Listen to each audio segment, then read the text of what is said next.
If you clicked on this video, there's probably a lot of piano music that you want to learn, but you feel frustrated because it seems to take forever to learn just one song. Today, I'm going to share with you some actionable steps that you can take to see noticeable improvement in your sight reading skills. I've been teaching for over 30 years, and I'm confident that I can help you to read music more fluently.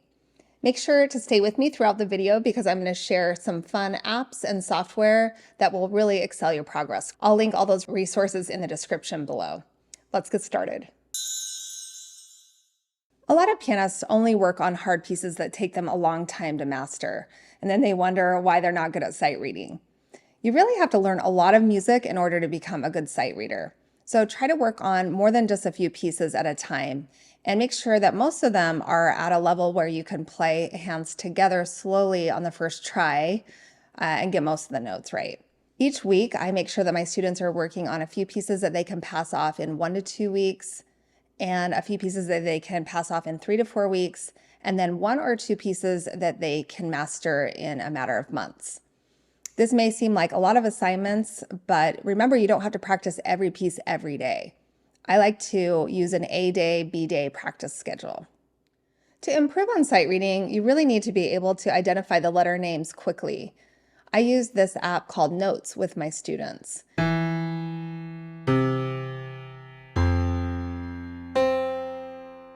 You also need to know the location of the notes on the keyboard quickly. I love this app called Note Rush that I use with my students.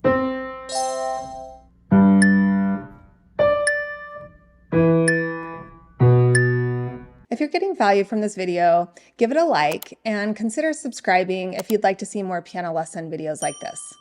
The next tip I have for you is to get comfortable with 5-finger patterns or the 12 hand positions on the keyboard. When I started lessons at age 7, my mom and my teacher had me practice out of this book called Magic Finger Technique by Bastian. You don't have to buy this book to work on this concept. You could really take any 5-finger piece and transpose it to the 12 hand positions like this.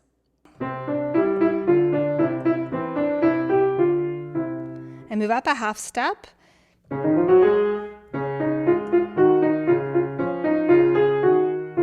And move up a half step.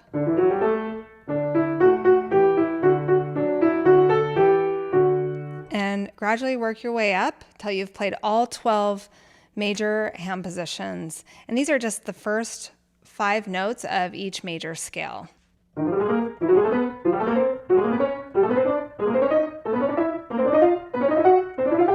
It's so important to be able to identify intervals in the music easily. It will help you tremendously with sight reading and also with chords. When I'm sight reading and I see a chord, I'm not reading individual notes. I'm actually looking at intervals. F on the bottom, and then up a third, up a fourth. When I'm sight reading this and I'm thinking about my right hand notes, I'm thinking about going up a fourth, and then up a sixth here. The most enjoyable way to practice intervals is with some apps, and I'll link a few down in the description that I use with my students. But here's an important tip to memorize with intervals. 2 notes that are the same, either space to space or line to line, will create an odd interval. 2 notes that are different, space to line or line to space, will create an even interval. You've probably heard that you need to practice chords and get really familiar with them. So how do you accomplish this? No one wants to sit at the piano and practice chords without a song.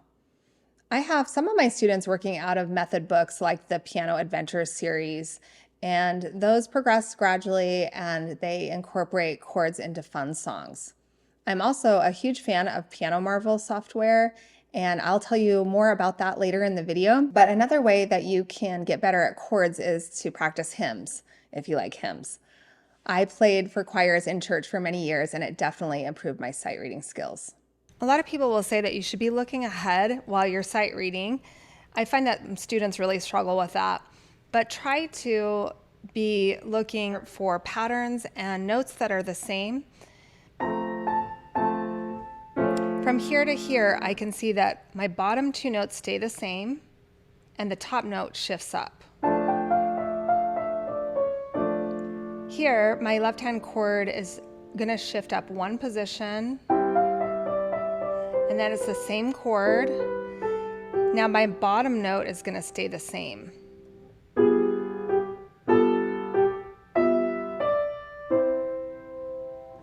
You probably already know this, but most music is created from a simple major or minor scale. When I sit down to sight read a new piece, the first thing I do is look at the key signature and I think of the scale. So for example, this piece is in the key of C minor.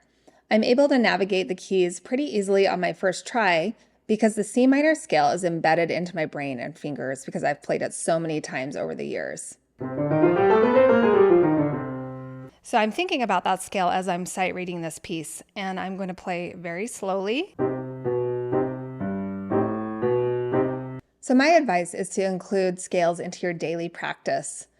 Get to know the major and minor scales really well and work on one scale at a time and practice them in the order of the circle of fifths. The best way to improve at sight reading is to practice sight reading. So try to include 5 minutes of sight reading into your daily practice routine. You should be sight reading at a level where you can play hands together slowly and hit most of the notes correctly. I highly recommend using the Piano Marvel software for sight reading. And this is a software program that you use with your digital keyboard with an iPad or a laptop. You can also use it with acoustic pianos. The really cool thing is it gives you instant feedback if you play a wrong note or the wrong rhythm. And it's structured like a video game. It has really fun, catchy background music that you play along with and a huge library of popular music to choose from. You can really dramatically improve on note reading, chords, rhythms, scales using this software. And I see my students progress about 5 times faster than from traditional method books. So I can't say enough about it. One of the most difficult parts about sight reading is the rhythms. So how do you get better at rhythms? Well, that's a complicated question that requires a detailed explanation. I hope you'll join me in the next video of mine where I talk about time signatures and how to count different rhythms. Thanks for joining me today, and let us know in the comments if there's any questions or if you have a specific video that you'd like us to make. Thanks.